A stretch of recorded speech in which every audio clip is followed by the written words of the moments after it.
your boy Nobo. Hari igihe uvuka ugasanga hirya hino n'ibibazo, hari igihe wibaza byinshi ukabiburira ibisubizo, hari igihe benshi usanga bahagaritse imitima bibaza iby'ubuzima bw'ejo.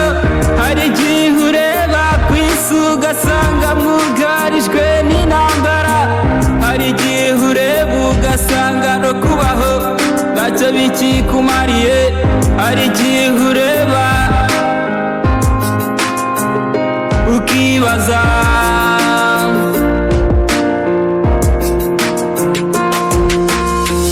haracyari ibyiringiro kuri mwe mubabaye muhangayitse, haracyari ibyiringiro nubwo hari benshi baguca intege, haracyari ibyiringiro ntugahangayike, ibyiringiro by'ejo haracyari ibyiringiro. ase ubu tutwangwe magaze mani, ubu sindi burabureze kuri iriya dage y'ipasiteri mani rusheti ndagaza, ariko aka gapenta biragaragara ko ari ak'abantu bavuye bari mani, gusa ubu bari bundabureze ntabwo ari bunshone, ikagenda nkaraga iyo migisha, noneho nzajya n'igibicwa ntuje ndagaza, noneho nzamanuka ndi kutwagwa twatanje cyandagaza ahubwo reka nikoze. Asanga ufite indwara yananiranye, hari igihe ureba ugasanga wenda ufite ubumuga, hari igihe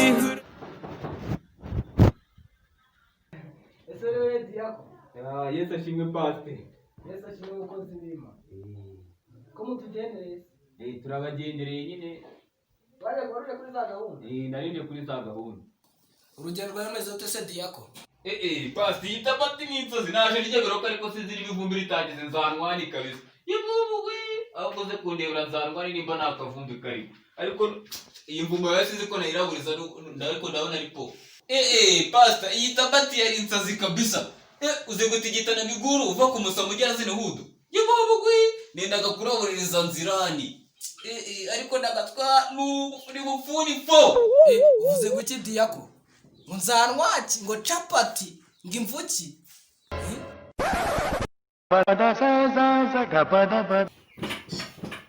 Mera pite telefoni paracetamol kinini cy'umutwe. Ese burya Diako urugiye mu mwuka? Cyari binyobeye rwose. Kabisa pastor nari ngiye mu mwuka kabisa. Ahantu nahera harera hinjira bera gusa.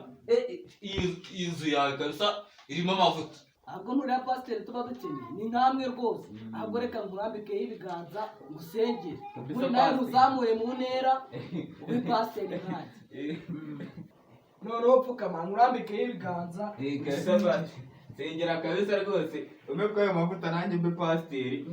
Iri ubudiyakoni bwari bumaze kundambira kabisa.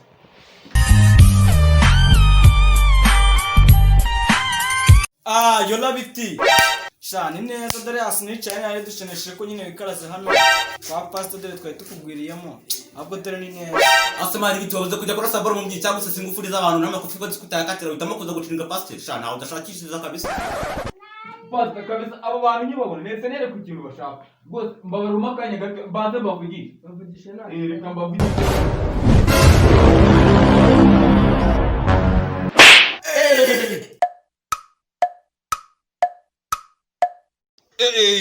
Mwabudage mwe murifata mukarya bero kingana gutya mukaza muje kuneza kakadage kagapasiteri man mwabaye mupfushije ko ejo bundi muzika agiye kunambika ibiganza noneho ibicwa tukazajya tubirya dutuje.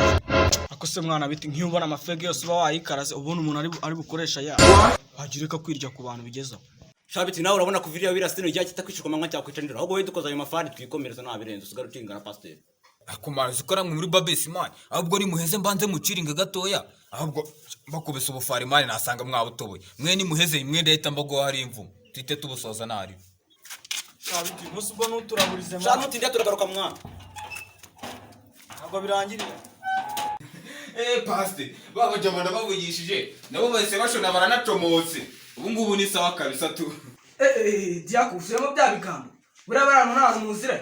Yesu we uziko byabirana byari binyanduje ariko nta kibazo pastor, komeza unsengere ndabizi Imana ikora ibitangaza kabisa. Uwiteka Mana yacu, mweretse uyu mugaragu wawe. Oh Mana, oh haleluya, uri Imana utarakamana, uri Imana itari payari, uri Imana itari sekamana. Oh haleluya. Oh shit. Iki ni iki Diako? Pase ufite amavuta kabisa. Uziko inzoga zose namwe nyiri umwana urasenga zikata zigaruka kuko. Twe turasenga. Pase mise mwemera kabisa. Tuba dufite amavuta. Pase mise mwemera kabisa. Ndumva mise mba mushya kabisa. Kadukomeze none. Ndagushimiye Imana kubw'ibitangaza ukoze. Uyu mugaragu wawe muvanye ibyangoye byose. Oh shit. Diako. Ese burya umwana itabi. Waya urivugisha iki? Ntayo rwangu. Uziranye na biriya birara. Ariko bya bigambo byo shanda gaswita imwe yanjye natayiza kureba kakadage kagapasta. Pasta nakundi n'ubundi wanconye kandi nataki numvaga ari n'insazi. Nakundi pasta. Ariko ndakotuye ariko nta bintu birenze Imana. Pasta ndakotoye ariko nta bintu birenze kabisa.